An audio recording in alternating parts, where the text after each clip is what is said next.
이야기 철학 동화 가족에 대한 이야기 그레고르 가족에게 일어난 일.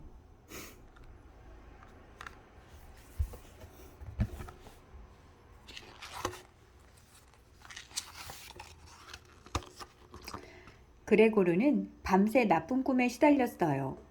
자기가 커다란 벌레로 변해 방바닥을 기어 다니는 꿈이었어요. 안 돼! 놀랍게 보니 벌써 아침이었어요. 아, 꿈이었구나. 서둘러야지. 이러다 회사에 늦겠어. 그레고르는 침대에서 나오다 중심을 잃고 넘어졌어요. 가까스로 고개를 들어 벽에 달린 거울을 보니 커다란 덩어리 하나가 꿈틀거리는 것이 보였어요. 오늘 아침 그레고르에게 무슨 일이 일어난 걸까요? 거울을 찬찬히 들여다보던 그레고르는 깜짝 놀랐어요. 커다란 덩어리는 바로 그레고르 자신이었거든요. 으아! 그레고르는 팔다리를 호우적거리다가 방바닥에 나뒹굴고 말았어요. 어서 회사에 가야 해. 안 그러면 우리 가족들이 굶게 돼.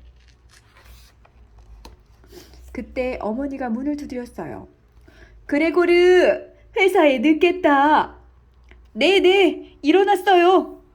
그레고르는 분명 이렇게 말했지만 정작 입에서는 찍찍 소리만 나왔어요. 아버지와 여동생까지 문 밖에서 그레고르를 애타게 불렀어요. 벌레가 돼서 이렇게 찍찍찍찍 소리를 내나 봐요. 오빠, 어디 아픈 거야? 문은 왜 잠갔어? 문 좀 열어봐. 징그러운 벌레로 변한 그레고르는 어쩔 줄 몰랐어요. 그레고르는 어떻게든 문을 열고 나가려고 버둥거렸어요. 갑자기 밖에서 떠들썩한 소리가 들려왔어요. 그레고르가 다니는 회사 사장이 집으로 찾아온 거예요. 그레고르! 조금 힘들다고 회사를 빠지다니! 사장은 그레고르를 헐뜯었어요. 사장님, 우리 그레고르는 혼자서 가족들을 먹여 살리느라 애쓴답니다. 아버지가 말했지만 사장은 아랑곳하지 않았어요. 게다가 회사 돈까지 빼돌리는 것 같다고요? 그레고르는 아니라고 소리쳤지만 찍찍찍찍 소리만 나올 뿐이었어요. 사장은 방 안에서 들리는 이상한 소리를 듣고 더욱 화를 냈어요. 이것 보세요. 알아들을 수도 없는 이상한 소리를 내서 나를 놀리는군요. 어머니가 애원하듯 말했어요. 그럴 리가요. 그레고르가 많이 아픈 모양이에요. 그레고르는 가까스로 문고리를 돌려보았어요. 문고리가 조금씩 돌아가더니 찰커덕 하고 문이 열렸지요. 그레고르는 다리들이 제멋대로 움직여 빨리 걸을 수 없었어요. 거실에 들어선 그레고르를 보자 다들 너무 놀랐지요. 그레고르는 무슨 말이라도 하려고 사장에게 다가갔어요. 그레고르가 다가가자 사장은 마치 귀신이라도 본 듯 놀라 뒷걸음질 치며 달아났어요. 아버지는 너무 놀라 멍하니 바라보았고 여동생과 어머니는 울음을 터뜨렸어요. 그레고르는 미안한 마음이 들어 다시 방으로 돌아왔지요. 그레고르는 배가 고파 먹을 것이 없는지 두리번거렸어요. 어머니가 놓고 간 음식이 눈에 돌아왔지요. 그런데 이상하게도 신선한 우유보다 썩은 사과 조각이 더 입맛이 당겼어요. 계속 이렇게 벌레로 살아야 하는 걸까? 그레고르는 앞으로 어떻게 살아가야 할지 막막했어요. 그레고르는 소파 밑으로 기어 들어갔어요. 어둡고 축축했지만 오히려 그곳이 마음 편했어요. 날마다 여동생이 음식을 가져다 주었어요. 벌레가 좋아하는 시든 채소, 마른 빵 조각을 신문지 위에 펼쳐놓았지요. 그레고르는 벽과 천장을 이리저리 가로질러 다녔어요. 이제 기어 다니는 게 훨씬 쉬웠어요. 처음보다 기분도 한결 좋아졌지요. 그레고르 대신 가족들은 이를 구해야 했어요. 아버지와 여동생은 잔심부름을 하러 다녔고 어머니는 집에서 옷 고치는 일을 했어요. 어느 날 어머니와 여동생은 그레고르 방안을 치우기로 했어요. 그레고르가 기어다닐 때 걸려 넘어지지 않게 하려는 것이었지요. 그러는 동안 그레고르는 커튼 뒤에 숨어 있었어요. 어머니와 여동생이 가구를 모조리 내갔어요. 그레고르는 액자만큼은 절대 빼앗기고 싶지 않았어요. 그래서 액자로 다가가 몸을 딱 붙였지요. 어머니는 그레고르가 갑자기 나타나자 바닥에 털썩 주저앉았어요.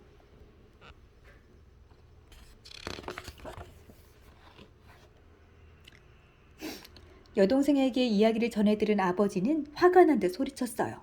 그레고르! 다시는 내 방에서 나오지 말아라!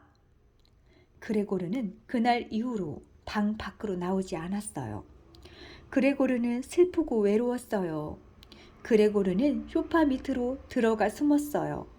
가족들도 예전만큼 웃지도 않고 이야기도 잘 나누지 않았어요. 언제부터인가 옆방에서 낯선 사람들 소리가 들렸어요. 돈을 받고 빈 방을 사람들에게 빌려준 모양이에요. 이제 아침이면 가족들이 모두 일을 나가고 그레고르는 혼자 남았어요. 천장에 붙어 있는 것도 귀찮고 음식을 먹는 것도 시들해졌어요. 여동생도 예전만큼 따뜻하게 대해주지 않았어요. 음식만 갖다 주고는 서둘러 일을 하러 나갔지요. 집에 돌아와서도 그레고르가 잘 지냈는지 묻지도 않았어요. 그레고르의 방은 점점 더러워지고 먼지가 풀풀 날렸어요. 어느 날 밤 아름다운 바이올린 소리가 들렸어요. 여동생이 연주하는 소리였지요. 여동생은 음악 학교에 가는 것이 꿈이었어요. 그레고르는 저도 모르게 방 밖으로 머리를 내밀었어요. 바이올린을 연주하는 여동생의 모습이 보였어요. 아, 나도 저 자리에 있고 싶다. 오래간만에 보는 아버지, 어머니와 옆방에 살고 있는 사람들의 모습이 보였어요. 모두 아름다운 음악 소리에 흠뻑 빠져 있었지요. 그레고르가 여동생 쪽으로 다가가려 할 때 옆방 사람들이 그레고르를 먼저 보았어요. 으아! 저렇게 커다란 벌레를 집안에서 키우다니! 가족들도 놀라 그레고르를 쳐다보았지요. 옆방 사람들은 경찰에 신고를 하겠다며 소리를 질렀어요. 안 돼요! 우리 아들이에요! 갑자기 벌레로 변한 거예요! 어머니가 달래보았지만 사람들은 막무가내였어요. 당장 나가야겠어요! 방값은 한 푼도 못 줘요! 사람들은 짐을 싸서 나가버렸어요. 그레고르는 가족들에게 다가가지 못하고 멍하니 서 있었어요. 가족들도 그레고르를 슬픈 눈으로 바라볼 뿐이었지요. 그레고르는 천천히 몸을 돌려 자기 방으로 돌아왔어요. 그러고는 그날부터 아무것도 먹지 않았어요.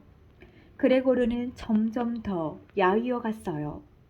모든 것을 잊으려는 듯 그레고르는 잠만 잤어요. 그리고 영영 잠에서 깨어나지 않았답니다.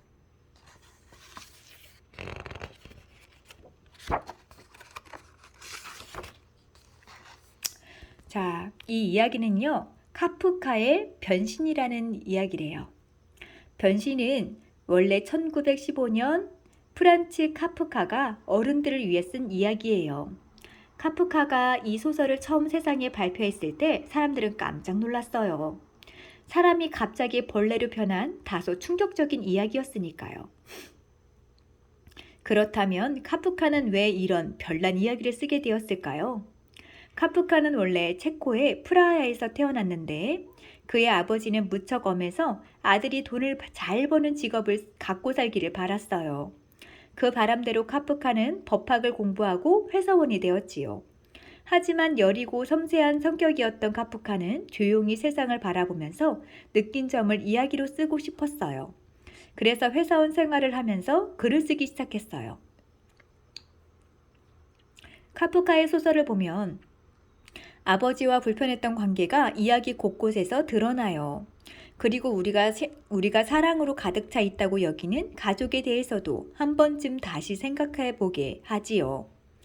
카프카는 주인공이 가족한테 따돌림 받는 상황을 가장 잘 드러낼 만한 방법을 곰곰이 생각했어요. 그러다가 조금 황당하지만 주인공이 어느 날 갑자기 벌레로 변한다는 상상을 이야기 속에 넣은 거예요. 카프카는 벌레로 변한 주인공 그레고르와 가족을 통해서 아무리 사랑하는 가족과 함께라도 누구나 외로움을 느낄 수 있다는 것을 보여주고 있어요. 일을 못하게 되면 쓸모없는 인간이라는 잘못된 생각을 벌레에 빗대어 이야기하며 사람은 능력에 관계없이 모두 귀하다는 것을 변신을 통해서 알려주고 싶었던 거예요. 자, 생각을 조금 더 해볼까? 가족은 서로에게 어떤 존재가 되어야 할까? 학교에서 선생님에게 칭찬을 받았을 때, 친구와 싸워서 기분이 좋지 않을 때, 몸이 아플 때 가장 먼저 떠오르는 사람들은 누구인가요? 바로 가족일 거예요. 하지만 가까운 가족 사이라도 말하지 못하는 걱정거리나 괴로움이 있을 수 있어요. 가족은 힘들 때 서로 힘이 되어주고 기쁠 때 함께 기쁨을 나눌 수 있는 소중한 존재예요. 그러니 서로에게 늘 관심을 갖고 따뜻하게 대해야 한답니다. 서로 상처되는 말을 하는 게 아니고요. 카프카는 벌레로 변한 그레고르가 처한 현실을 그려냄으로써 과연 가족이란 어떠해야 하는가를 생각해 보게 해요. 가족들을 위해 반낮 없이 열심히 일하며 살아온 그레고르는 자신이 벌레가 된 상황에서도 먼저 가족 걱정을 하지요. 하지만 끈끈한 유대감으로 서로를 감싸주던 가족이 하루아침에 벌레로 변한 그레고르를 잘 받아들이지 못하고 혼자서 쓸쓸하게 죽어가도록 내버려 두어요. 그렇다면 가족은 어떤 목적과 상황이 서로에게 득이 될 때에만 유지되는 걸까요? 이야기를 통해서 가족의 유대감이 점점 느슨해져 가고 있는 요즘, 다시 한번 가족의 의미에 대해 생각해 보도록 해요. 끝!